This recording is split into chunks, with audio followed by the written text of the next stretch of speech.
Anne Romanoff sur Europe 1. Franck, on l'a dit, vous abordez tous les sujets dans vos émissions. C'est pourquoi j'aimerais que vous nous contiez ce matin, ce midi, la saga d'une légende de l'humour français. Bonjour à tous. Bonjour Franck.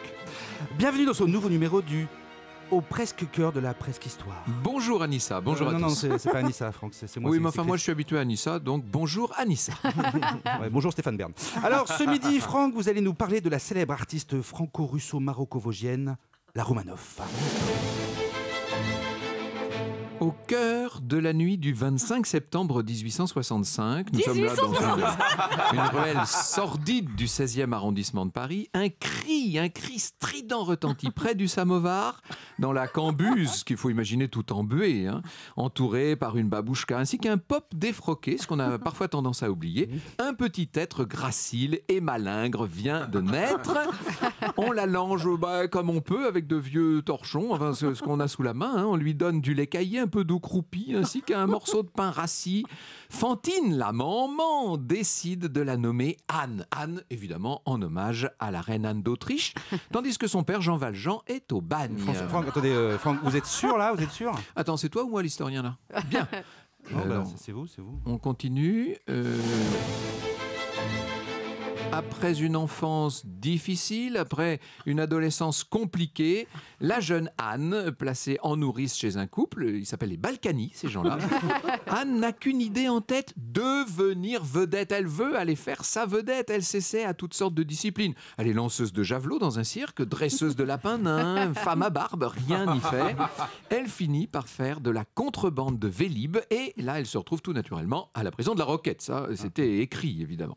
Entourée de femmes de petite vertu, elle va découvrir l'amour et la culture grâce à un gardien de prison qui va lui donner à lire toute sa collection de vieux exemplaires de Marie-Claire. Mais c'est n'importe quoi, la Franck. Ta gueule. Dès sa sortie de prison, et grâce à une volonté de faire et à quelques cours du soir, la Romanoff, parce que c'est elle qui aime qu'on l'appelle comme ça, la Romanoff, commence à se produire dans des caves, des bouges, des cabarets rive gauche. Elle est repérée par Juliette Gréco et le grand, l'immense, l'incomparable Jacques Canetti, qui lui donne sa chance en lui présentant Boris Vian, Jacques Prévert, Raymond Poulidor également. Commence alors une vie de bohème nocturne, une vie faite d'excès, de conquêtes faciles et évidemment de lendemains difficiles.